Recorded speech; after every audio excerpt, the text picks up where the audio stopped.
ಆದರೆ ನಾನು ಬಂದಂತ ಸಂದರ್ಭದಲ್ಲಿ ಪ್ರಾರಂಭದಲ್ಲಿ ಯೋಗೇಶ್ ನಮ್ಮ ಪಕ್ಷಕ್ಕೆ ಸೇರದೆ ಹೋದಾಗ ನೀವು ನಮ್ಮ ಕಾರ್ಯಕರ್ತರು ತೋರಿಸಿದಂತ ಬೆಂಬಲ, ಪ್ರೀತಿ, ವಿಶ್ವಾಸ, ಆಂಜನೇಯನ ಸ್ವಾಮಿಯಿಂದ ಒಂದೇ ದಿನ 15 ದೇವಸ್ಥಾನಗಳಿಗೆ ಭೇಟಿಯನ್ನು ಕೊಟ್ಟು ಆ ದೇವರಲ್ಲಿ ಪ್ರಾರ್ಥನೆಯನ್ನು ಮಾಡಿಕೊಂಡು ರಾಮನ ತಂದೆ ದಶರಥ ಮಹಾರಾಜ, ರಾಮನ ಬಂಟ ಆಂಜನೇಯ, ರಾಮನ ತಂದೆ ದಶರಥ ಮಹಾರಾಜನ ದೇವಸ್ಥಾನ ಎಲ್ಲೂ ಇಲ್ಲ.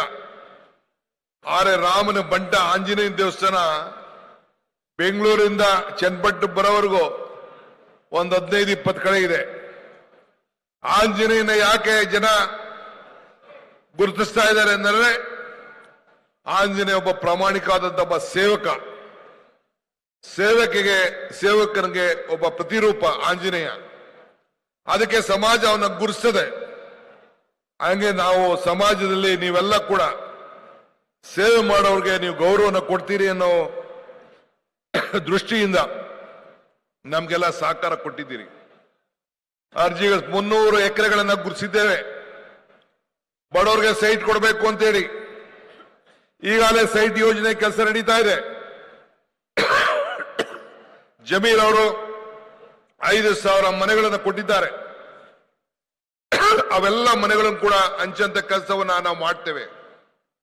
ಯಾರು ಕೂಡ ಲಂಚ ಕೊಡ್ಲಿಕ್ಕೆ ಈ DK ಶಿವಕುಮಾರ್, ಯೋಗೇಶ್ ಅವಕಾಶ ಕೊಡುವುದಿಲ್ಲ. ನೀವೊಬ್ರು ಕೂಡ ಒಂದು ಸೈಟ್ಗಾಲಿ, ಒಂದು ಮನೆಗಾಲಿ ಯಾರು ಕೂಡ ಲಂಚ ಕೊಡಬಾರ್ದು. ಇದು ನಮ್ಮೆಲ್ಲರ ಮನವಿ ನಿಮ್ಗೆ.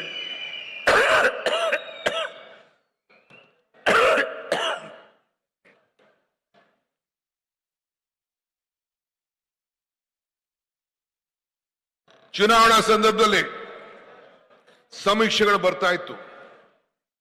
ನಾನು ಚುನಾವಣೆ ಮುಂಚಿತವಾಗಿ ಹೇಳಿದೆ ನನ್ನ ಮಾಧ್ಯಮ ಸ್ನೇಹಿತರಿಗೆ, ನೀವು ಬರ್ಕೊಳ್ಳಿ, 135 ಅಲ್ಲ ನಮ್ಮ ನಂಬರ್. ಒಂದು ಸಂಡೂರ್ ವೇಕೆಂಟ್ ಆಗಿತ್ತು. 135 ಅಲ್ಲ, ನಮ್ಮ ನಂಬರ್ 138 ಅಂತ ಹೇಳಿದೆ. ಇಲ್ಲೂ ಚನ್ನಪಟ್ಟಣದಲ್ಲೂ ಹೇಳಿದೆ ನಾನು, 3ಕ್ಕೆ 3 ಗೆಲ್ತೀವಿ.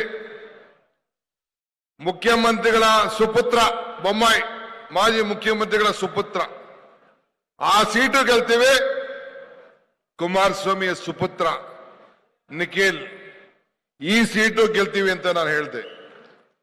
ನಾನು ಆ ವ್ಯಕ್ತಿಗಳ ಬಗ್ಗೆ, ಅಭ್ಯರ್ಥಿಗಳ ಬಗ್ಗೆ ಮಾತಾಡೋ ವಿಷಯ ಅವಶ್ಯಕತೆ ಇಲ್ಲ.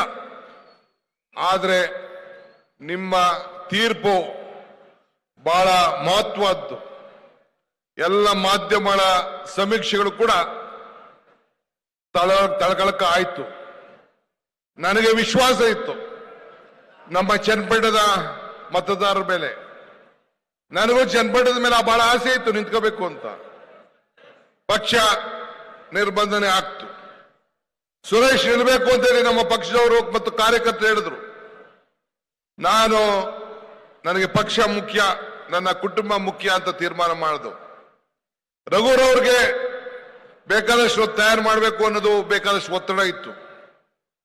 ಹಾಗೂ ಕೂಡ ಯೋಗೇಶ್ ಅವರು ಬಂದು ನಮ್ಮ ಪಕ್ಷದ ಸಿದ್ಧಾಂತದ ಮೇಲೆ, ನಮ್ಮ ನಾಯಕತ್ವದ ಮೇಲೆ, ಕಾಂಗ್ರೆಸ್ನಿಂದ ರಾಜಕಾರಣ ಮಾಡದೆ ಕಾಂಗ್ರೆಸ್ನಲ್ಲೇ ಉಳಿತೇನೆ, ಕಾಂಗ್ರೆಸ್ನೇ ಬೆಳೆಸ್ತೇನೆ ಅಂತೇಳಿ ಬಂದು ಮಾತು ಕೊಟ್ಟ ಮೇಲೆ ನಾನು ಮಲ್ಲಿಕಾರ್ಜುನ್ ಖರ್ಗೆ ಸಾಹೇಬ್ರ ಹತ್ರ, ಸಿದ್ದರಾಮಯ್ಯನವ್ರ ಹತ್ರ ಮಾತಾಡಿ ಸುರೇಶ್ ನಾನಿಬ್ರು ಸೇರಿ ಚರ್ಚೆಯನ್ನು ಮಾಡಿ ನಾವು ನಮ್ಮ ಕಾರ್ಯಕರ್ತರನ್ನೆಲ್ಲ ಕೂಡ ವಿಶ್ವಾಸಕ್ಕೆ ತೆಗೆದುಕೊಳ್ಳಕ್ಕೆ ಆಗಲಿಲ್ಲ ಕೊನೆ ಗಳಿಗೆಯಲ್ಲಿ.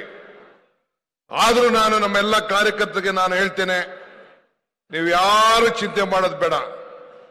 ನಾನು ಯೋಗೇಶು, DK ಸುರೇಶು ನಿಮ್ಮನ್ನೆಲ್ಲ ರಕ್ಷಣೆ ಮಾಡುವಂತ ಜವಾಬ್ದಾರಿ ನಾವು ಮಾಡೇ ಮಾಡ್ತೀವಿ ಅನ್ನೋ ಮಾತನ್ನ ಈ ಸಂದರ್ಭದಲ್ಲಿ ಹೇಳಲಿಕ್ಕೆ ನಾನು ಬಯಸ್ತಾ ಇದ್ದೀನಿ.